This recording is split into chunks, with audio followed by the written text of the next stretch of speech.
कृष्ण कृपा हो तभी कृष्ण का नाम ले सकोगे। कृष्ण कृपा हो तभी कृष्ण का नाम ले सकोगे। अगर कृष्ण का नाम ले सको, हरि का नाम ले सको, तो समझो कृष्ण कृपा है।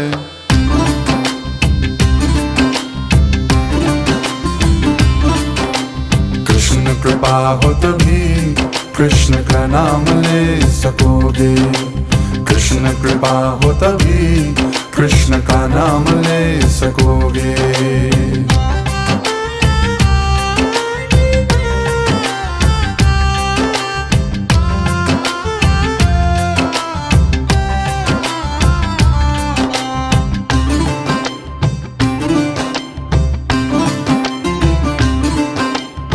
जग के भोगी क्या